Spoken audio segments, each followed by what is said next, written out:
परिवाराचं लक्ष लागून राहिलेलं असतं ती सुनावणी आज परत एकदा देशाच्या सर्वोच्च न्यायालयामध्ये पार पडलेली आहे सरन्यायाधीश सूर्यकांत यांच्या समोर आणि अर्थात आणखीनही एक न्यायमूर्ती होते। पण महत्त्वाचं आहे ते म्हणजे की ज्या पद्धतीने सर्वोच्च न्यायालयाकडनं शिवसेना नाव चिन्ह प्रकरणासंदर्भातल्या केस संदर्भात वेळोवेळी आपल्याला तारीख पे तारीखच पडताना पाहायला मिळते आणि त्या संदर्भातला निकाल हा 3-3.5 वर्ष होऊन सुद्धा जो लागलेला नाहीये, यावरनं जी शिवसेना उद्धव बाळासाहेब ठाकरे पक्षाच्या नेत्यांची वक्तव्य येतात, खास करून खासदार संजय राऊत यांची ज्या पद्धतीची वक्तव्य येतात त्याच्यावरनं मात्र कोर्टाने आज कमालीची नाराजी व्यक्त केलेली आहे, किंवा संतापच व्यक्त केलेला आहे।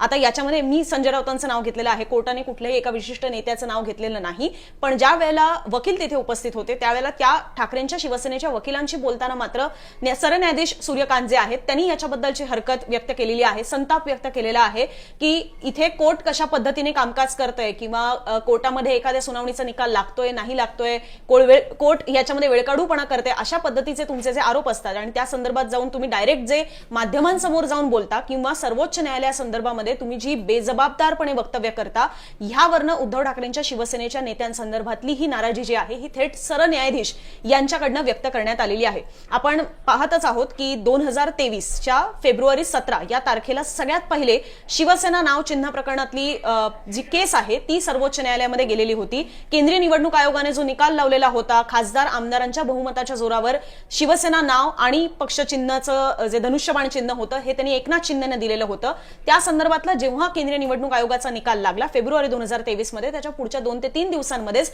उद्धव ठाकरेंच्या शिवसेनेने सर्वोच्च न्यायालयामध्ये धाव घेतलेली होती। 2023 आज आता 2026चा अर्धा मे महिना झालेला आहे, त्यामुळे एक 3-3.25 वर्षांच्या काळ हा लोटून गेलेला आहे आणि या सगळ्यामध्ये उद्धव ठाकरेंच्या शिवसेनेला ज्या न्यायाची अपेक्षा सर्वोच्च न्यायालयाकडनं होती त्या संदर्भातला कुठलाच निकाल किंवा निर्णय हा अजूनही सर्वोच्च न्यायालयाकडनं न आल्यामुळे बऱ्याचदा उद्धव ठाकरे सुद्धा आपल्याला सर्वोच्च न्यायालयासंदर्भात काही टिप्पण्या करताना पाहायला मिळतात। पण त्या पाठोपाठ ज्याला आपण म्हणतो की काही वेळेला जहरी टीका जी होत असते किंवा जी ठाकरे बाण्यातली टीका होत असते ती मात्र संजय राऊत यांच्याकडनं होताना पाहायला मिळते। काही जण त्याच्याबद्दलची अशीही वक्तव्य करतात की हा सर्वोच्च न्यायालयाचा अवमान ठरतो, न्यायमूर्तींचा अवमानकारक ठरणारी ही वक्तव्य असतात। पण ज्यावेळेला आपण संजय राऊतांशी सुद्धा याबद्दल बोलत असतो त्यावेळेला राऊतांचं मात्र असं म्हणणं असतं की कोर्ट ज्या पद्धतीने वागतंय त्याच्यामुळे आम्हाला अशा पद्धतीची टीका करायला आम्ही भाग पडत आहोत, असंही त्यांची वक्तव्य राहिलेली आहेत। असो, या सुनावणीमध्ये पुढे काय काय घडलेलं आहे हेही आपण जाणून घेणार आहोत, कारण की याबद्दल शिंदेच्या शिवसेनेचे जे वकील आहेत त्यांनी आपली काही मतं मांडलेली आहेत, सरन्यायाधीशांनी सुद्धा त्यांची काही याबद्दलच्या आणखीन काही टिप्पण्या ठेवलेल्या आहेत। पण सगळ्यात पहिले हर्षदा तुझ्याकडनं समजून घ्यायला आवडेल, कारण तू तो सगळा डेटा जुळवून आणलेला आहेस की काय अशी ती वक्तव्य होती जी संजय राऊतांनी केलेली आहेत किंवा उद्धव ठाकरेंच्या शिवसेनेकडनं झालेली आहेत, ज्याच्यामुळे कोर्टामध्ये आज सुनावणी झाली त्याच्यामध्ये सगळ्यात पहिले कोर्टाने ह्याबद्दलच संताप व्यक्त केला। कोर्टानं जो संताप व्यक्त केलेला आहे तो संजय राऊतांच्या वक्तव्यावरच असावा असा आपण अंदाज बांधतोय, किंबहुना ते खरंही आहे अनेक प्रकारे, कारण निवडणुकांच्या आधी उद्धव ठाकरेंकडनं सुद्धा सुप्रीम कोर्टाकडनं सुनावणी घेतली जात नाही याच्याबद्दल नाराजी व्यक्त केली होती। अगदी आदित्य ठाकरेंकडनं सुद्धा याच्याबद्दल वक्तव्य करण्यात आली होती, जेव्हा त्यांना प्रश्न विचारला त्यांनी प्रतिक्रिया दिलेली आहे। पण संजय राऊत हा सातत्यानं मुद्दा लावून धरतात।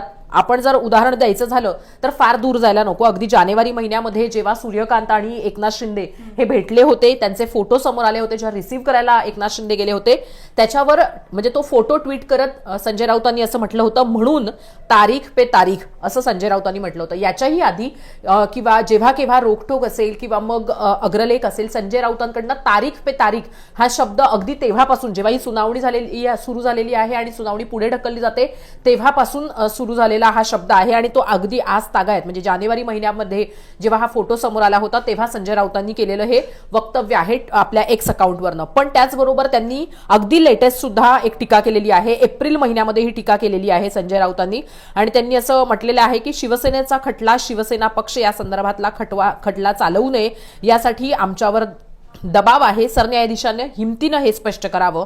आणि त्यांनी हे सुद्धा म्हटलंय की याचवेळी त्यांनी निवडणूक आयोगावर सुद्धा टीका केलेली आहे। पण त्यांचं आणखीन एक महत्त्वाचं वक्तव्य किंवा आपण असं म्हणूयात की अत्यंत जहरी टीका जी आहे ती अशी होती, ती म्हणजे की सुप्रीम कोर्टावर राजकीय दबाव, मोदी शहा सुप्रीम कोर्ट हे चालवतायत, निवडणूक आयोग चालवतायत असं म्हणत त्यांनी केलेली टीका ही लेटेस्ट टीका होती किंवा आता त्यांनी काही दिवसांपूर्वीच केलेली टीका होती। एकूणातच थोडंसं सांगण्याचा प्रयत्न केलेला आहे ते म्हणजे की टीकेचा टोन कसा असतो आणि कोण टीका करतं याच्यावरनं आपण संजय राऊतांना टार्गेट करत नाही आहोत, पण संजय राऊत स्वतः सुद्धा कधी नाकारणार नाहीत की ते अशा पद्धतीने सुप्रीम कोर्टाच्या या सुनावण्या पुढे जातात त्याच्याबद्दल लिहितात।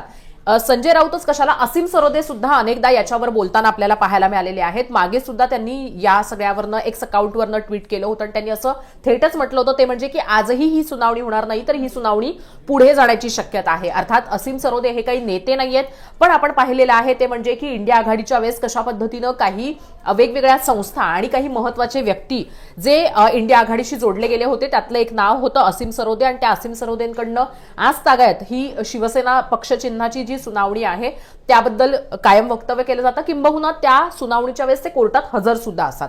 त्यामुळे त्यांच्याही वक्तव्याच्या अनुषंगानं सुप्रीम कोर्टानं हा विचार केलेला असावा. पण नेते असा उल्लेख करत कुठेतरी पक्षाच्या दृष्टीनं किंवा राजकीय हेतूनं जे काही आरोप प्रत्यारोप केले जात आहेत त्याच्यावर सुप्रीम कोर्टाचं लक्ष असावं किंवा ते टार्गेट करण्यावर सुप्रीम कोर्टाचा भर असावा. आता आपण अनुजाकडनं समजून घेऊयात की एक्झॅक्ट कोर्टामध्ये काय झालं, कारण या टीकेच्या अनुषंगानंच सुप्रीम कोर्ट चिडलेलं आहे, रागावलेलं आहे. त्यामुळे सुप्रीम कोर्टानं खडसावलंय, सुनावलंय, पण हे नेत्यांना सुनावलंय का आणि फक्त ठाकरेंच्या शिवसेनेच्या नेत्यांना सुनावलंय का, हे अनुजाकडनं समजून घेऊया. आजचा कोर्टातला खरं तर मिसलेनियस डे जो असतो तो होता आणि तो सोमवार आणि शुक्रवारी असतो आणि ज्याच्यामध्ये नवीन पिटिशन्स ज्या आहेत त्या सुनावणीसाठी घेतल्या जातात. आणि हे आत्ता अगदी म्हणजे खरं तर ही कोर्टाची जेवणाची वेळ आहे आणि ज्यांनी रेग्युलरली मुंबई तकवर शिवसेना किंवा राष्ट्रवादीच्या किंवा एकंदरीतच सर्वोच्च न्यायालयातल्या सुनावण्यांसंदर्भातलं लाईव्ह पाहिलेलं असेल. आम्हाला 1 वाजता थांबावं लागायचं कारण की 1 वाजता सर्वोच्च न्यायालयामधला लंच ब्रेक जो आहे, जेवणाचा ब्रेक जो आहे तो सुरू व्हायचा आणि त्याच दरम्यान हे प्रकरण आलं. त्याच्यामुळे ह्याच्याबद्दल काही फार डिटेल किंवा विस्तृत सुनावणी झालेली आहे असं नाही, पण त्यावेळेला हे प्रकरण जे आहे ते तिकडे आलेलं होतं. तर त्याच्याबद्दल जे उद्धव ठाकरेंच्या शिवसेनेचे वकील आहेत त्यांनी म्हटलेलं होतं, your lordship may have it at your earliest convenience. ज्याच्यावर सरन्यायाधीशांनी जे पहिलं वक्तव्य म्हटलेलं आहे, ज्याच्यावर मी आता आणि हर्षदा सांगत होतो, first you stop your people from going to the media and making irresponsible statement saying that Supreme Court is not deciding. So तुमची लोक जी आहेत सगळ्यात पहिले म्हणजे तुम्ही आता इथे उद्धव ठाकरेंच्या वकिलांकडनं सांगण्यात आलेलं आहे की तुम्ही हे प्रकरण जे आहे ते तुम्हाला जेवढं शक्य होईल तेवढ्या लवकर सुनावणीसाठी घ्या. त्याच्यावर पहिले कोर्टाने म्हटलेलं आहे की पहिले तुम्ही तुमच्या नेत्यांना कोर्टाबद्दल की कोर्ट याबद्दलचा निकाल लावत नाहीये याबद्दलची बेजबाबदारपणे वक्तव्य जी माध्यमांसमोर जाऊन केली जात आहेत यासाठी पहिले तुम्ही तुमच्या लोकांना थांबा असं कोर्टाने म्हटलेलं आहे. त्याच्या पुढे म्हटलेलं आहे की you seek that here and then say that Supreme Court is not deciding. So तुम्ही आमच्याकडेच येता याबद्दलचा दिलासा मिळवण्यासाठी आणि नंतर बाहेर जाऊन म्हणता की सुप्रीम कोर्ट काहीच डिसाइड करत नाही किंवा निर्णय घेत नाहीये. We are issuing a warning. Be careful on using your words. I'm not a person who will accept this kind of conduct. So आता हे एक प्रकारे वॉर्निंगच कोर्टाने दिलेली आहे की यापुढे आम्ही अशा पद्धतीची वक्तव्य ही खपवून घेणार नाही असं सरन्यायाधीशांकडनं हे उद्धव ठाकरेंच्या वकिलांना सांगण्यात आलेलं आहे. मी अशा पद्धतीची वक्तव्य, ते पर्टिक्युलरली स्वतःबद्दल सुद्धा बोलतात की मी अशा पद्धतीचे शब्द हे सर्वोच्च न्यायालयाप्रती खपवून घेणार नाही. आता त्याच्यामध्ये हे व्यक्तिशः घेतलं गेलं नाही पाहिजे. सर्वोच्च न्यायालय ही एक मोठी संस्था आहे आपल्या देशातली, ज्यांच्याकडेच आपल्या घटनेचे इंटरप्रिटेशन करण्याचे सर्वाधिकार एक प्रकारे आहेत आणि न्यायपालिकेचं सगळ्यात मोठं स्थान जे आहे ते सर्वोच्च न्यायालय आहे आणि त्यांच्याप्रती अशा पद्धतीचे शब्द हे कोर्टाचा अवमानकारक असणारे सुद्धा ठरू शकतात. तर इथे कोर्टाकडनं हीच वॉर्निंग जी आहे ही उद्धव ठाकरेंच्या वकिलांना देण्यात आलेली आहे की तुमच्या नेत्यांकडनं अशा पद्धतीची इथून पुढे वक्तव्य जी आहेत ती आम्ही खपवून घेणार नाही. आता त्याच्यामध्ये सिनियर अधिवक्ते जे आहेत देवदत्त कामत त्यांनी म्हटलेलं आहे, this matter was shown today in the list for directions. आज कुठल्या ना कुठल्या पद्धतीचे काही आदेश दिले जातील, निर्देश दिले जातील अशा पद्धतीचं त्या लिस्टमध्ये ह्या मॅटर संदर्भात सांगण्यात आलेलं होतं. ज्याच्यावर परत सरन्यायाधीशांनी म्हटलेलं आहे, we expect cooperation from both the sides. आम्हाला दोन्ही बाजूंकडनं सहकार्याची अपेक्षा आहे. ज्याच्यावर परत कामतांनी म्हटलेलं आहे की we have no difficulty whenever your lordships have a couple of hours time for each side your lordship may fix it. So आम्हाला याबद्दल कुठलीही हरकत नाहीये. आम्ही जेव्हा जेव्हा कोर्ट इथे सांगेल, जेव्हा कोर्टाला शक्य असेल, कोर्टाकडे वेळ असेल त्यावेळेला आम्हाला याबद्दलचे कपल ऑफ आवर्स त्यांनी म्हटलेलं आहे. आपल्याला गेल्याही वेळेला लक्षात होतं की 2 तास उद्धव ठाकरेंच्या शिवसेनेकडनं आणि उद्धव ठाकरेंच्या शिवसेनेकडनं माझ्या मते 3 तास आणि समोरून 2 तास अशा पद्धतीची वेळ मागण्यात आलेली होती आणि नंतर पुढच्या काही सुनावण्यांमध्ये ती हळूहळू कमी सुद्धा होत चाललेली होती. पण एनिवे इथे वकिलांकडनं सांगण्यात येते की आम्हाला तुम्ही तुमच्या कन्व्हिनियन्स प्रमाणे जो काही वेळ द्याल तेव्हा आम्ही त्याबद्दलचे आमचे आर्ग्युमेंट्स मांडायला तयार आहोत. तर जसं अनुजानं मगाशी म्हटलं त्याप्रमाणे की तो मिसलेनियस डे होता आणि खरं तर इनसाइड स्टोरी अनुजा असं होतं की तू सांगशील तर त्यामुळे तूच ती सांग असं माझं म्हणणं आहे. कारण इथे आणखीन एक महत्वाचं वक्तव्य आहे कोर्टाचं सीजीआयचं, त्याच्याकडे मी येते. पण ते जे मिसलेनियस डेच्या वेळेस कोर्टात ऍक्च्युली कशा पद्धतीने या सुनावणीला सुरुवात झाली होती ते सुद्धा खूप इंटरेस्टिंग आहे. अनुजा आहेत सरन्यायाधीशांनी. इथे एक वक्तव्य आलेलं आहे ज्याच्यामध्ये you don't want to argue, you want to make statements When the matter is taken up, you say fix the date.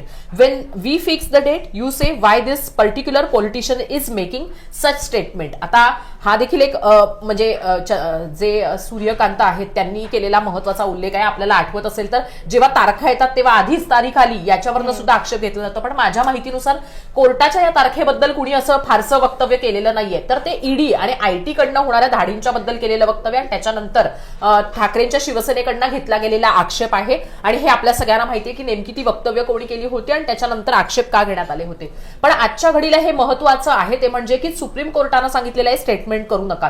कारण आजवर आतापर्यंत ज्या ज्या सुनावणी आपण कव्हर केलेल्या आहेत त्याच्यामध्ये कधीही सुप्रीम कोर्टानं असं खडसावलेलं नव्हतं. हा देखील एक महत्वाचा मुद्दा आहे. पण हा प्रश्न तरीही उरतो अनुजा की तारीखवर तारीख ही पडत चाललेली आहे. म्हणजे सुप्रीम कोर्टामध्ये सुनावणी जी आहे ती होताना पाहायला मिळत नाहीये पण तारखा मिळत राहिलेल्या आहेत.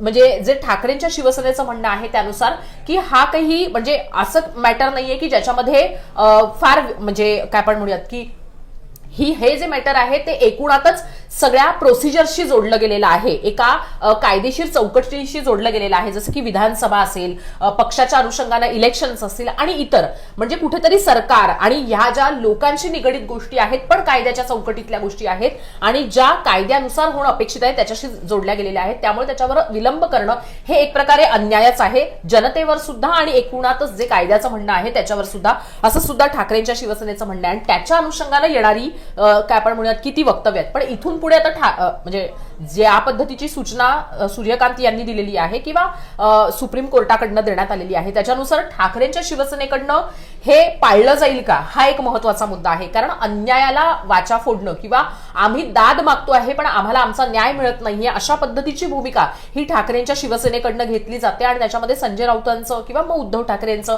किंवा मग सुषमा अंधारेंचं अगदी असीम सरोदेंचं सगळ्यांचं म्हणणं हेच आहे ते म्हणजे की अन्याय आमच्यावर झालेला आहे आणि आम्हाला न्याय मिळत नाहीये. उलट त्या न्यायाची लांबणी होते आणि अनेकदा जे वाक्य म्हटलं जातं की जितका वेळ अधिक लावला जातो तितका न्याय अधिक नाकारला जातो. अशा पद्धतीचं जस्टिस डिनाईड हे जे म्हटलं जातं तर त्या अनुषंगानं केली जाणारी ही टिप्पणी आहे. पण पुन्हा एक राजकीय आरोप प्रत्यारोप जो होतो तो थांबवण्याचा प्रयत्न मात्र सुप्रीम कोर्टाने यात केल्याचं आपल्याला पाहायला मिळत आहे.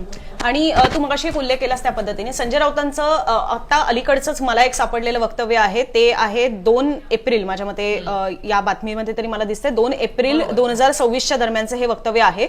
आणि त्याच्यामध्ये त्यांचं जे वक्तव्य आहे ते म्हणजे जहरी टीका याच नावाने लिहिण्यात आलेलं आहे. सो त्याच्यामध्ये त्यांनी म्हटलेलं होतं दुर्दैवानं आम्हाला न्यायालयाच्या दारात जावं लागतं.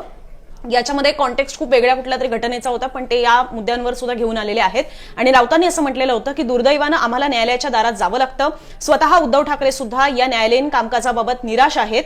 प्रत्येक वेळी सरन्यायाधीश बदलले की त्यांच्याविषयी छापून येतं की ते किती न्यायप्रिय आहेत, सत्यवादी आहेत, रामशास्त्री आहेत. मग ते चंद्रचूड असतील, भूषण गवई असतील वा इतर कुणीही असेल. पण इथं कुणीही रामशास्त्री नाहीत, सर्व दामशास्त्री आणि कामशास्त्री आहेत अशी टीका जी आहे ही संजय राऊत यांनी सर्वोच्च न्यायालयाप्रती केलेली होती. किंबहुना सर्वोच्च न्यायालयातले जे सरन्यायाधीश आहेत त्यांच्या संदर्भात ही टीका केलेली होती.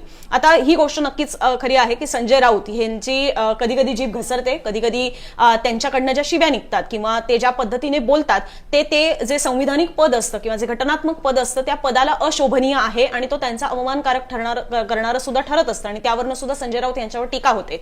पण दुसरीकडे संजय राऊत किंवा उद्धव ठाकरेंच्या शिवसेनेची बाजू अशी असते की जर आम्हाला न्याय देण्यामध्येच अशा पद्धतीने विलंब होत असेल, त्या न्याय देण्याला सुद्धा जर पुढे जाऊन काही अर्थच राहणार नसेल तर मग आमचा संताप त्याबद्दलचा का होणार नाही असं त्यांच्या नेत्यांकडनं सुद्धा सांगितलं जातं. तुम्हाला जसं लक्षात असेल की जे आमदार अपात्रतेसंदर्भातल्या घडामोडी होत्या त्या संदर्भामध्ये सुद्धा पहिले सर्वोच्च न्यायालयाने हस्तक्षेप करायला नकार दिला आणि विधानसभा निवडणुकांच्या एक 8-9 महिने आधी किंवा एक साधारणतः वर्षभर आधी त्यांनी विधानसभा अध्यक्षांना टाइमलाईन जी आहे ती सेट करून दिलेली होती. पण ते सुद्धा कधी झालं तर ते 2023 मध्ये झालं जेव्हा की 2022च्या जून महिन्यापासून ते प्रकरण प्रलंबित होतं. त्याच्यावर विधानसभा अध्यक्ष कुठलाही निकाल देत नव्हते, ते प्रकरण सुनावणीसाठी सुद्धा साधं घेत नव्हते. सातत्यानं उद्धव ठाकरेंच्या शिवसेनेकडनं त्याबद्दल सर्वोच्च न्यायालयामध्ये दाद मागितली जात होती आणि त्याच्यानंतर 2023च्या नोव्हेंबर महिन्यामध्ये विधानसभा अध्यक्षांना डेडलाईन घालून देण्यात आल्या की तुम्ही शिवसेनेचं प्रकरण 10 जानेवारीपर्यंत निकाली काढा. 31 डिसेंबर, पहिले 31 डिसेंबरची तारीख होती, जी नंतर मुदतवाढीने 10 जानेवारीपर्यंत झाली. आणि सेम राष्ट्रवादीसाठी सुद्धा 31 जानेवारीची तारीख होती, ती एक 10 का 15 फेब्रुवारीपर्यंत पुढे ढकलण्यात आलेली होती. पण तेव्हा विधानसभा अध्यक्षांनी सरतेशेवटी निकाल दिला आणि तो निकालच असा होता की ज्याने परत सगळे बुचकळ्यात पडले, कारण कुठलाच आमदार त्यातनं अपात्र ठरला नाही. पण शिवसेना ही शिंदेचीच आहे, तिथला विधिमंडळ पक्ष, आणि राष्ट्रवादीच्या बाबतीत सुद्धा दादांच्याच पक्षाच्या बाजूने निकाल लागला. यावरनं परत एकदा उद्धव ठाकरेंची शिवसेना ही नाराज झाली आणि त्यांनी परत एकदा सर्वोच्च न्यायालयात धाव घेतली.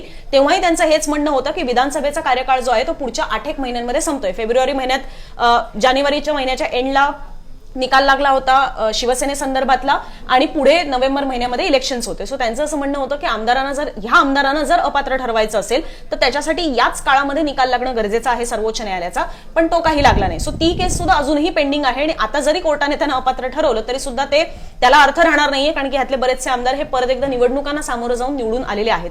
तर ह्या कॉन्टेक्स्टने उद्धव ठाकरेंच्या शिवसेनेकडनं हे सांगितलं जात होतं की जी न्यायदानाची प्रक्रिया आहे ती वेळेत पार पडत नाहीये, आणि त्याच्यावरनं त्यांची नाराजीही आहे. कदाचित कोर्टाने ही नाराजी समजून घेतली गेली असती, पण त्या नाराजी व्यक्त करतानाचे जे शब्द आहेत त्यावर मात्र हा कोर्टाचा आक्षेप पाहायला मिळतोय.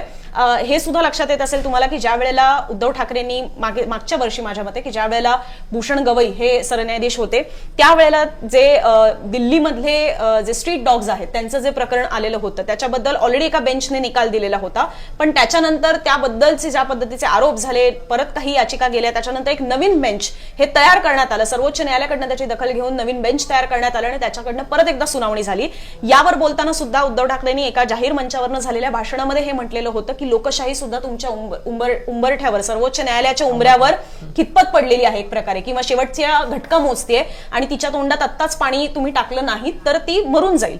अशा पद्धतीने सुद्धा उद्धव ठाकरेंनी त्यावेळेला जे सर्वोच्च न्यायालय विलंब करत आहे किंवा केसेसना जे प्राधान्य देत नाहीये यावरनं टीका केलेली होती. सो उद्धव ठाकरेंच्या बोलण्यातनं अशा पद्धतीची टीका होत नाही की ज्याच्यावर कोर्टाचा आक्षेप येईल, पण नेत्यांकडनं मात्र ती टीका होते ज्याच्याबद्दल दोन्ही बाजू आहेत. कोर्टाचं म्हणणं आहे की अशा पद्धतीने घटनात्मक पदांवर असलेल्या किंवा एक महत्वाच्या संस्था असलेल्या गोष्टींबद्दल अशी वक्तव्य केली जाऊ शकत नाहीत. पण इथे उद्धव ठाकरेंच्या शिवसेनेकडचं म्हणणं असं असतं की तुम्हीच त्याला एवढा उशीर करताय की आमचाही कुठेतरी संयम ह्यातनं सुटत चाललेला आहे. एक गोष्ट सांगितली पाहिजे ते म्हणजे की अगदी सुरुवातीच्या काळामध्ये जेव्हा ठाकरेंची शिवसेनेकडचे नेते बोलत होते तेव्हा त्यांनी सातत्यानं म्हणजे अगदी अग्रलेख असेल, रोखठोक असेल किंवा केलेली वक्तव्य असेल, म्हणजे मला आठवतं ते म्हणजे उद्धव ठाकरे असतील, आदित्य ठाकरे असतील आणि इव्हन संजय राऊत सुद्धा असेल, जेव्हा या सुनावण्या सुरू सुद्धा नव्हत्या झाल्या किंवा या सुनावण्यांमध्ये आर्ग्युमेंट सुरू झालं होतं, अगदी तोपर्यंत इनिशियल आर्ग्युमेंटच्या वेळेपर्यंत सुद्धा की आमचा सुप्रीम कोर्टावर विश्वास आहे आणि आता आमची शेवटची आशा किंवा अपेक्षा ही सुप्रीम कोर्टाकडनंच आहे, अशा पद्धतीचं वक्तव्य केलं होतं. आणि जसं तू टाइमलाईन सांगितलेली आहे त्याच्यानुसार साधारणतः 3-3.25 वर्ष उलटल्यानंतर सर्वसामान्य माणसाचं जे मत होईल तशाच पद्धतीनं पॉलिटिशियन्सचं हे मत झालेलं आहे. आणि जसं त्यांचं म्हणणं आहे की त्यांना न्याय हवा आहे आणि न्याय मागण्यासाठी म्हणजे त्यांच्यावर अन्याय झालेला असताना सुद्धा त्यांना न्याय मागण्यासाठी सतत कोर्टाकडे जावं लागतं आणि कोर्ट त्याच्याबद्दल कुठलाही न्याय देत नाहीये याच्याबद्दल त्यांची नाराजी आणि त्यातनं उद्विग्नतेनं आलेली ही वक्तव्य आहेत. पण हो, उद्विग्नतेनं आलेली वक्तव्य असली तरी सुद्धा जबाबदार व्यक्ती म्हणून त्या स्टेटमेंट्स व्हायला हवीत ही कोर्टाची कुठेतरी अपेक्षा आहे. इथं कोर्टानं सुद्धा या सगळ्यामध्ये आणखीन काही गोष्टींचा उल्लेख केलेला आहे, तो मला वाटतं की आपण सांगूयात. म्हणजे सुप्रीम कोर्टाचे जे सीजेआय आहे सूर्यकांत आहेत त्यांनी असं म्हटलं, all right, we will fix a date, it will go in July only.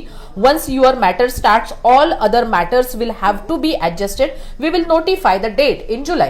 आता हे वाचून सांगण्याचं कारण आहे ते म्हणजे की सूर्यकांत यांनी याच्याही आधी असं म्हटलं होतं ते म्हणजे की सलग सुनावणी यासाठीची अपेक्षित आहे आणि मग म्हणजे बाकीच्या सगळ्या गोष्टी झाल्या असल्या तरी एक शेवटचा आर्ग्युमेंट जसं अनुजानं म्हटलं त्याप्रमाणे टाइम पिरियड जो आहे तो प्रत्येकाने ठरवून घेतला होता आणि ती तुम्हाला म्हणजे देणं अपेक्षित आहे, तर तशा पद्धतीचं बोलणं झालं होतं. आणि सूर्यकांत यांच्या या वक्तव्यानंतर की सलग सुनावणी घेऊन आम्ही निर्णय देणं अपेक्षित आहे आणि ह्याला खूप वेळ झालेला आहे, त्याच्यावरनं आशा पल्लवित झाल्या होत्या की आता सुप्रीम कोर्टामध्ये सुनावणी होईल. पण त्यानंतरही तारखांवर तारखा पडल्यामुळे येणारी काय आपण म्हणू नाराजीतली किंवा उद्विग्नतेतली ही वक्तव्य आहे. त्याच्यावर सिनियर ऍडव्होकेट मुकुल रोहतगी म्हणालेत, your lordships can put it in the last week of July. आता त्यांनी जुलैची शेवटच्या आठवड्यातली जुलैची तारीख मागितलेली आहे. त्याच्यावर सूर्यकांत यांचं असं म्हणणं आहे, this irresponsible statements are being made in the media. Mister Rohatgi त्यांनी असं सांगितलेलं आहे परत की हे जे काही स्टेटमेंट्स केले जातात ना इररिस्पॉन्सिबल म्हणजे बेजबाबदार जी वक्तव्य केली जातात ना ते असं म्हणून त्यांनी त्यांना इशारा देण्याचा प्रयत्न केलाय.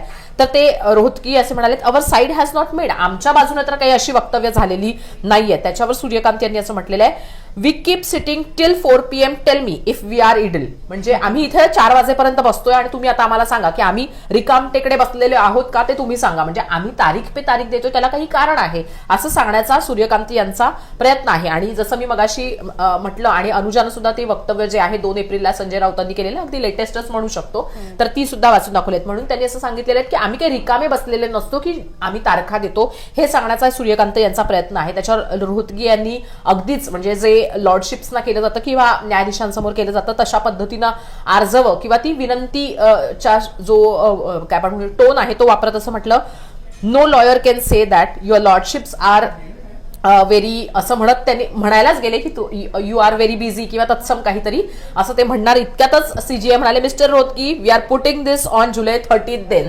त्यांनी जे तुम्ही मागताय ना जुलैच्या शेवटच्या आठवड्यात, मग त्यांनी त्यांना अर्धच वाक्य कापलं आणि सांगितलं की आम्ही जुलैच्या 30 तारखेला ही सुनावणी ठेवतोय. म्हणजे काय आहे तर पुढची सुनावणी 30 तारखेला होतोय.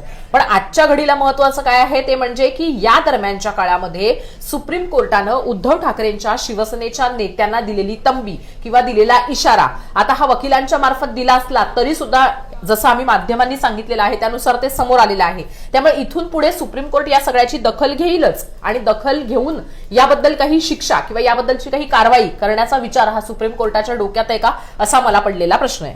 आणि मला पण बघायचंय की ह्याच्याबद्दल संजय राऊत स्वतः काय प्रतिक्रिया देतात. त्यांची सकाळची प्रेस तर होत असते किंवा सामन्यातलं रोखठोक जे रविवारी प्रकाशित होणारं त्यांचं सत्र आहे त्याच्यामधनं सुद्धा ते मतं जी आहेत ती त्यांची मांडत राहतात आणि याच रोखठोक सदरातनं सुद्धा अनेकदा अशा पद्धतीच्या टीका या झालेल्या आहेत. या सगळ्यामध्ये खरं तर सीजेआय यांनी हे सुद्धा म्हणजे सिनियर ऍडव्होकेट मुकुल रोहतगी जे आहेत त्यांनी म्हटलेलं आहे, जे शिंदेच्या शिवसेनेचे वकील आहेत, we know how much pressure is upon the court, our side hasn't done it, it should not be made by any side. तर आता त्यांनी एक प्रकारे या गोष्टीबद्दल मत मांडताना असंही म्हटलेलं आहे. आता हे सगळ्या कोर्टातल्या गोष्टी असल्यामुळे आपण आपल्या डे टू डे भाषेतले काही शब्द इथे वापरू शकत नाही, पण मुकुल रोहतगी यांनी त्याच्यामध्ये एक हे तर सांगण्याचा प्रयत्न केलेला आहे की आमच्या बाजूने असं काही होत नाही, जे काय होतंय ते त्यांच्या बाजूने होतंय. सो इथे सुद्धा शिंदे आणि ठाकरे यांच्या वकिलांमधनं हा प्रयत्न केला जातो. शिंदेच्या का होईल म्हणजे त्यांना तर चिन्ह मिळालेलं आहे त्यामुळे ते का करतील. म्हणजे जेव्हा संजय राऊत प्रतिक्रिया देतात मेक शुअर केलं जातं की त्यांना प्रत्युत्तर दिलं जातं. आता ते शिंदेच्या शिवसेनेकडनं कमी आणि भाजपकडनं अधिक प्रमाणात होत आहे. पण हा म्हणजे सुरुवातीच्या काळामध्ये हे होत होतं की जेव्हा असं म्हटलं जात होतं की तुमचा जर विश्वास नाहीये का सुप्रीम कोर्टावर मग तुम्ही कोर्टात का गेलात वगैरे असे प्रतिप्रश्न केले जात होते. पण दरम्यानच्या काळामध्ये म्हणजे इलेक्शनच्या आधी जेव्हा या सुनावण्या होणार होत्या त्याच्या दरम्यानच्या काळानंतर या सगळ्या गोष्टी थांबलेल्या आहेत. आणि मला चांगलं आठवतंय ते म्हणजे नरेश म्हस्के प्रत्युत्तर द्यायचे, शीतल म्हात्रे अनेकदा याच्यासाठीचे प्रत्युत्तर देण्याचा प्रयत्न करायच्या, पण साधारणतः माझ्या माहितीनुसार नरेश म्हस्के या सगळ्या प्रकरणांमध्ये प्रत्युत्तर द्यायचे. क्वचित कधीतरी राहुल शेवाळेंकडनं प्रतिक्रिया आली असेल, पण नरेश म्हस्के नेहमी या सगळ्या संदर्भात बोलताना आढळायचे. आता मात्र त्यांच्याकडनं पूर्णतः या सगळ्या गोष्टी थांबलेल्या आहेत किंवा थांबवलेल्या आहेत. आणि मला ते पण आठवतं की ज्या वेळेला याच दरम्यान ज्या वेळेला मग एकनाथ शिंदे दिल्लीला जायचे आणि बऱ्याचदा ते दिल्लीला गेल्यानंतर अमित शहाना भेटत असं पाहिलं जायचं, पण ते मधल्या काळामध्ये वकिलांना जाऊन भेटत होते आणि त्याच दरम्यान कुठेतरी सुनावणीच्या तारखा सुद्धा लागायच्या. त्यामुळे सुद्धा याच दृष्टीने बोललं जायचं की ह्या सगळ्या गोष्टी मॅनेज करायच्या दृष्टीने शिंदेचे हे दौरे होत आहेत का असे आरोप व्हायचे. अगेन अशा गोष्टींबद्दल कुठलीही खात्रीलायक माहिती आपण देऊ शकत नाही किंवा तशी माहिती समोर सुद्धा आलेली नाही. पण मुद्दा हा आहे की शिंदेच्या शिवसेनेकडनं अशा पद्धतीची वक्तव्य करण्याचं काहीच एक कारण नाही, कारण ते ह्याच्यामध्ये रिस्पॉन्डेंट आहेत, ते ह्याच्यामध्ये उत्तर देण्यासाठी फक्त तिकडे आहेत. पण कारण त्यांच्याकडनं इलेक्शन कमिशनचा जो निकाल आहे त्याच्याबद्दल हरकत घेण्याचं काहीच कारण नाही, कारण त्यांना फक्त त्यांच्याकडे होते जे आमदार आणि खासदार त्या जोरावर त्यांना एक अख्खा पक्ष आणि नाव चिन्हासकट तो मिळालेला आहे. त्यामुळे त्यांच्याकडनं याबद्दल आक्षेप घेण्याचं काहीच एक कारण राहू शकत नाही. किंबहुना ही केस जेवढी लांबणीवर जाईल तेवढं त्यांना जास्त सोयीचं असणार आहे. इनफॅक्ट ज्यावेळेला आमदार अपात्रतेच्या संदर्भातला निकाल लागलेला होता विधानसभा अध्यक्षांकडनं, त्याही वेळेला शिंदेच्या शिवसेनेकडनं त्याबद्दलची याचिका ही पहिले उच्च न्यायालयात करण्यात आलेली होती मुंबईमध्ये. त्याही वेळेला त्याचे हेच अर्थ काढण्यात आलेले होते की उद्धव ठाकरे सर्वोच्च न्यायालयात गेले, शिंदे उच्च न्यायालयात गेले आणि ह्याच्यामार्फत जाणीवपूर्वक हा प्रयत्न केला जाईल की कोर्टाला सांगितलं जाईल की बघा पहिले उच्च न्यायालयामध्ये पेंडिंग आहे केस आणि पहिले उच्च न्यायालयाकडनं होऊ दे. आणि त्यामार्फत कोर्टाला सुद्धा तेव्हा तसंच म्हटलं होतं की तुम्ही आधी तुमच्या खालच्या कोर्टामध्ये जाणं अपेक्षित आहे आणि मग त्यामार्फत हे आणखीन लांबणीवर टाकण्याचे प्रयत्न केले जातील ह्याच दृष्टीने त्याच्याकडे पाहिलं जात होतं. सो ओव्हरऑल बोलायचं झालं तर ह्याच्याबद्दल उद्धव ठाकरेंच्या शिवसेनेला घाई असणारे या केसचा निकाल लागावा आणि शिंदेच्या शिवसेनेला हे जेवढं लांबणीवर जाईल तेवढंच चांगलं वाटत राहणार आहे. पण त्या पलीकडे जाऊन आणखीन एकदा मुकुल रोहतगी यांनी जे वक्तव्य केलेलं आहे तेही सांगायला हवं. जे सीजेआय म्हणाले की we are sitting here till 4 PM, if somebody finds us sitting idle we can understand that. आम्ही इथे 4 वाजेपर्यंत तरी सध्या आहोत, पण जर एखाद्याला असं दिसत असेल की आम्ही इथे बिनकामाचे बसलेलो आहोत तर तुमच्या या टिप्पण्यांना काहीतरी अर्थ होता. आता तसं काहीच नाहीये. जे आम्ही ते 4 पर्यंत बसलेलो आहोत, ज्यांना कोणाला पाहिजे त्यांनी पाहावं की इथे कोणी रिकामटेकडे बसलेलं नाहीये, इथे कोणी बिनकामाचं बसलेलं नाहीये. हे सर्वोच्च न्यायालय, न्यायमूर्ती आहेत, सरन्यायाधीश आहेत आणि त्यांच्याकडे आपापल्या पद्धतीने कामं आहेत. त्याच्यामुळे हे इथे कोर्टाकडनं सांगण्यात आलेलं आहे की इथे कोणीही रिकामटेकडे बसलेलं नाहीये. जर तसेच बसलेलो आम्ही दिसलो असतो तर तुम्ही हे बोलू शकला असतात की कोर्ट इथे वेळकाढूपणा करताय, पण तशी फॅक्ट नाहीये. ज्यावर कामतांनी सुद्धा म्हटलेलं आहे की lawyers will never support such comments. तेही म्हणतात की कुठल्याही पद्धतीने वकील जे आहेत ते या वक्तव्यांचं समर्थन करू शकत नाहीत. अर्थात त्यांना इथे ही बाजू सांभाळून घ्यावीच लागणार देवदत्त कामतांना. पण हा मुद्दा त्यांच्याकडनं सांगण्यात येतोय कोर्टाचं समाधान करण्यासाठी की वकील या अशा पद्धतीच्या वक्तव्यांचं समर्थन करणार नाहीत, कुठलेच करणार नाहीत. रोहतगींनी पुढे सुद्धा तेच सांगितलेलं आहे की there is no doubt that the court has been very patient and kind to everybody.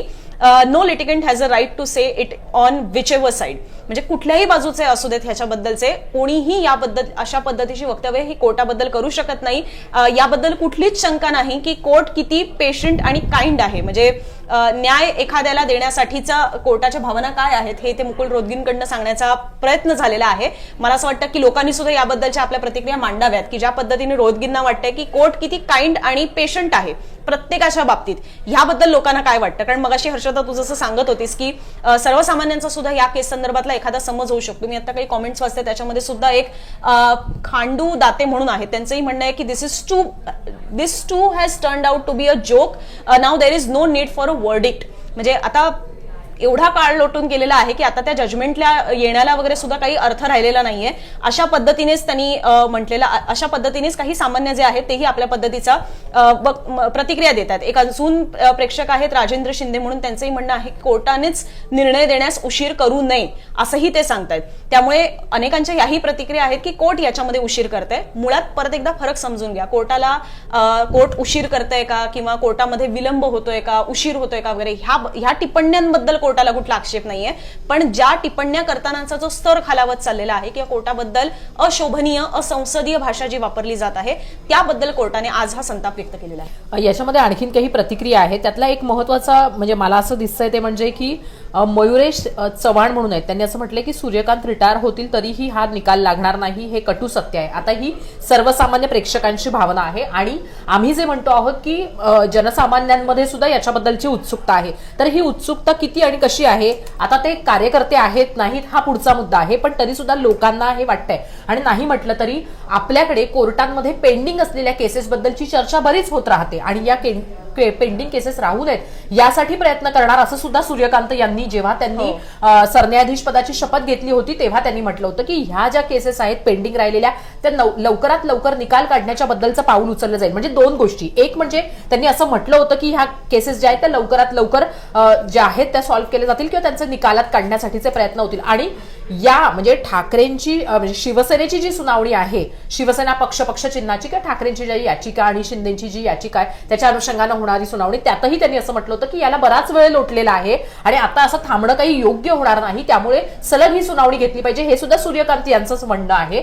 तर त्या दृष्टीनं सुद्धा जनतेचं म्हणणं काय होतं की पेंडिंग केसेस कोर्टात राहतात तर सुप्रीम कोर्टातही राहतात हे लोकांना माहिती आहे. पण मग अशा भरपूर चर्चेत असलेल्या गोष्टी फास्ट ट्रॅक केल्या जातात किंवा त्याच्याबद्दलचे निर्णय लगेच देण्यावर भर दिला जातो. आणि जिथे की स्वतः सरन्यायाधीश आहेत केसेसचा निकाल लवकर लावण्यासाठी जे सकारात्मक आहेत त्यांच्याकडनं असं म्हणजे विधान येणं की तारीख पे तारीखवर आक्षेप घेतला जाण्याबद्दल नाराजी व्यक्त करणं, खरं तर त्यांचा नाराजी ही होणाऱ्या स्टेटमेंट्स बद्दल आहेत किंवा जी काही चीड व्यक्त केली जाते आहे त्याच्याबद्दल आहेत.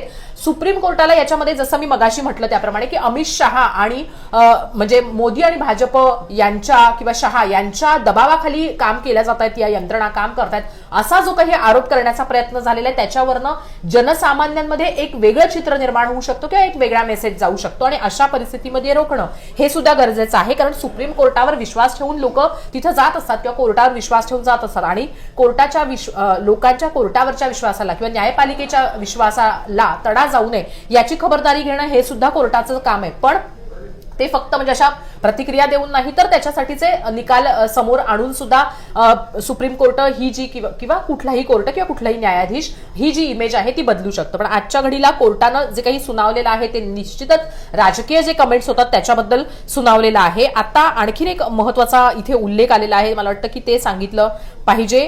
कोणीतरी असं म्हटलं होतं की असीम सरोदे हे महत्वाचे केव्हा आणि कसे काय झाले हे लक्षात घेतलं पाहिजे. ते म्हणजे की आम्ही असीम सरोदे फार महत्वाचे आहेत असं म्हणत नाहीत, पण आम्ही सांगितलेलं आहे की असीम सरोदे कसे या सगळ्याशी लिंक झालेले आहेत आणि असीम सरोदेंकडनं वक्तव्य केली जात आणि ते आहेत. उद्धव ठाकरेंच्या वकिलांच्या टीम मध्ये पण आहेत. एक्झॅक्टली. तर त्यामुळे या त्यांची जी वक्तव्य आहेत ती सुद्धा लक्षात घेतली पाहिजे. म्हणजे एकीकडे रोहतगी जर म्हणत असतील की आमच्या बाजूने अशी वक्तव्य केली जात नाहीयेत आणि जे सीजेआय आहेत ते सांगताहेत की अशा पद्धतीची वक्तव्य झाली नाही पाहिजे माध्यमांमध्ये, असं जर का ते सांगताहेत तर फक्त पॉलिटिकल भागातनं ती वक्तव्य होत नाहीये, तर वकील म्हणून सुद्धा होणारं वक्तव्य आहे हे सुद्धा लक्षात घेतलं पाहिजे. म्हणजे कुठेही आम्ही कुणाच्या बाजूनं किंवा कुणाच्या विरोधात अशा पद्धतीनं नाहीये, तर जे घडतं आहे ते सांगण्याचा प्रयत्न करतो आहे. आणि असीम सरोदे हे राजकीय व्यक्ती नसताना सुद्धा त्यांच्याकडनं कोर्टाच्या तारीखवर होणारं वक्तव्य किंवा त्याच्याबद्दलची दिली जाणारी माहिती जी आहे त्याच्यावरचा आक्षेप याआधीही अनेक विरोधी पक्षातल्या नेत्यांनी घेतलेला आहे किंवा ते अशी वक्तव्य कशी काय करू शकतात याच्याबद्दल प्रश्न केलेला आहे.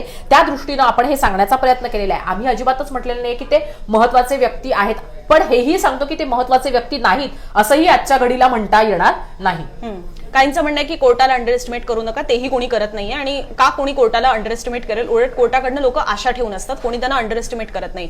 वेदांत कदम आहे, त्यांचंही म्हणणं आहे की it's impossible for a common man to get rightful justice in India. कुठल्याही सर्वसामान्य व्यक्तीला योग्य न्याय हा कोर्टाकडून मिळावा हे आता जवळपास कठीण होत चाललेलं आहे किंवा होणारच नाही अशा पद्धतीची भावना ही काही लोक सुद्धा याच्यामध्ये व्यक्त करताना पाहायला मिळतात. त्यामुळे याच्यामध्ये दोन्ही गोष्टी आहेत. एक गोष्ट की जी कदाचित इथे शिवसेना युबीटी नेत्यांकडनं सांगितली जाते की कोर्टाने या गोष्टीचं एक प्रकारे लक्षात घ्यावी की जे आता मगाशी हर्षदाने सुद्धा ज्याचा उल्लेख केला की justice delayed is justice denied.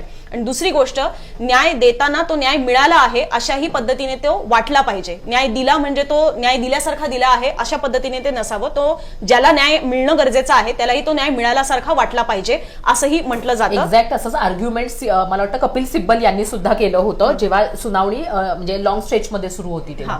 तर त्या दृष्टीने सुद्धा ही कोर्टाकडनं अपेक्षा व्यक्त केली जाते. आणि 3.25 वर्ष ही आता जवळपास व्हायला आलेली आहेत या प्रकरणासंदर्भातली की ज्याच्यामध्ये उद्धव ठाकरेंच्या शिवसेनेला जी अपेक्षा होती कोर्टाकडनं ती त्यांची पूर्ण होऊ शकलेली नाहीये, म्हणून त्यांची वक्तव्य येतात. पण ज्या पद्धतीची वक्तव्य येतात त्याच्यावर कोर्टाचा हा संताप आहे. इथून पुढे तरी याबद्दलचं भान हे उद्धव ठाकरेंच्या शिवसेनेच्या नेत्यांकडनं राखलं जाणार का हे आपण बघू. आणि याबद्दलच्या त्यांच्या नेत्यांच्या ज्या काही प्रतिक्रिया येतील त्याही आम्ही तुमच्यासमोर नक्की ठेवू. आणि तसंच सध्या तरी ही तारीख पुढची जी आहे ती 30 जुलैची पाहायला मिळते. पण कारण तोपर्यंत आता पुढे कोर्टाच्या उन्हाळी सुट्ट्या सुद्धा लागतील. पण अर्थात सूर्यकांत यांनीच हा नवीन एक पायंडा काढलेला आहे की कोर्टाच्या सुट्ट्या जरी सुरू असल्या तरी सुद्धा कोर्टाचं कामकाज हे पहिले जसं सुट्ट्यांमध्ये सुरू व्हायचं त्याच्यापेक्षा आता जास्त जलद गतीनं सुरू असतं. त्यामुळे त्या मधल्या काळामध्ये मेन्शन करण्याचा प्रयत्न होईल का किंवा कोर्ट परत एकदा उन्हाळ्याच्या सुट्ट्यानंतर सुरू होईल तेव्हा मधल्या काळामध्ये हे प्रकरण परत एकदा मेन्शन करण्याचा प्रयत्न होईल का किंवा जी 30 जुलैची तारीख दिलेली आहे तेव्हा तरी किमान ते सुनावणीसाठी येईल का? कारण की आम्ही हे प्रकरण अंतिम सुनावणीसाठी घेत आहोत हे गेल्या वर्षीच्या मे महिन्यामध्ये सर्वोच्च न्यायालयाने सांगितलेलं होतं आणि त्याला आता वर्ष उलटतंय तरी सुद्धा ते अंतिम सुनावणीसाठी आलेलं नाही. त्याच्यामध्ये एक ऑगस्ट महिन्याची तारीख निघून गेली, एक नोव्हेंबर महिन्यातली तारीख निघून गेली आणि एक 21 जानेवारीची सुद्धा तारीख निघून गेली. या प्रत्येक तारखांच्यासाठी सांगण्यात आलेलं होतं की आम्हाला आता याबद्दलचा कुठलाही इंटरिम रिलीफ द्यायचा नाहीये, म्हणजे तात्पुरता दिलासा द्यायचा नाहीये, तर आम्हाला एकदाचा काय तो ह्या प्रकरणाचा सोक्षमोक्ष लावायचा आहे, फायनल डिसिजन वर्डिक्ट ज्याला आपण म्हणतो तो निकाल द्यायचा आहे असं कोर्टाने वर्षभरापूर्वीच त्यांचा जो मानस आहे किंवा इच्छा जी आहे या प्रकरणासंदर्भातली ती सांगितलेली होती. त्याला वर्ष उलटलेलं आहे, अनेक तारखा उलटून गेलेल्या आहेत आणि या प्रत्येक तारखांमध्ये सुनावणी केवळ पुढच्या तारखांवर ढकलण्यात आलेली आहे किंवा गेलेली आहे. आणि प्रत्येक वेळेला हेच जाणून घेण्यात आलेलं आहे की कुठल्या बाजूला नेमके किती तास आर्ग्युमेंट करायचे आहेत हे सुद्धा दोनदा समजून घेण्याचा प्रयत्न झालेला आहे. पण तरी सुद्धा एकदाही या वर्षभरामध्ये एक सविस्तर सुनावणी ही झालेली नाही. जे काही होतंय ते अवघं 10 मिनिटांपुरता होतंय, अगदी 2 मिनिटांपुरताच खरं तर होतंय.